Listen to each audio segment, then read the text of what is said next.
In this video, we're going to look at the geometry of a perfect square trinomial and the difference of two squares. For the geometry of a perfect square trinomial, in A, they want us to find the area of the square below. And to find area of a square, we're going to do length times width.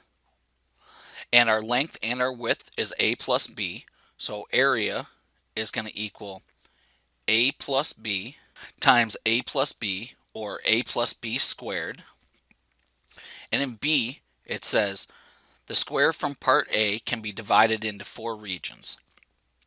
Find the area of each region below, then find the sum of the areas of each region.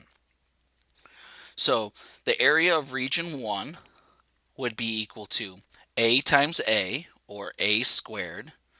The area of region 2 would be equal to A times B. The area of region 3 would be equal to A times B. And the area of region 4 is equal to B times B, or B squared. So if we want to find the area of this square, it would be region 1 plus region 2 plus region 3 plus region 4, which is equal to A squared plus AB plus AB plus B squared. And we can combine our like terms to get A squared plus 2AB plus B squared. And C, it says equate the areas from parts A and B. So if we want to find the area of these squares, we would have A plus B squared, and that's equal to A squared plus 2AB plus B squared. And this is called a perfect square trinomial. For the geometry of difference of two squares, we're going to have in A, find the area of the non-shaded region. So if we want the area of the non-shaded region, we would find the area of the big square, which would be A times A, or A squared, and we would subtract the area of the shaded small square, which is B times B, or B squared.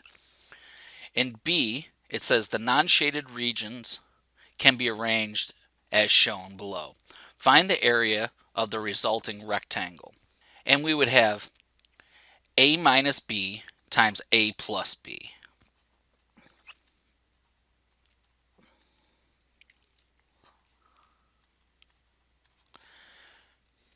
And in C, it wants us to equate the areas from parts A and B. So if the area is equal to A minus B times A plus B, that would be equal to A squared minus B squared. And we call this the difference of two squares. If you look at the difference between the perfect square trinomial and the difference of two squares, we have A plus B times A plus B, or A plus B squared for a perfect square trinomial. And our terms inside our binomials were the same, A and B, and we had the same sign in both binomials. We had positive signs. Well, if you look at our difference of two squares, we have the same terms in our binomials, A and B again, but we have opposite signs separating the terms in the binomials. And that's our video on the geometry of a perfect square trinomial and the difference of two squares.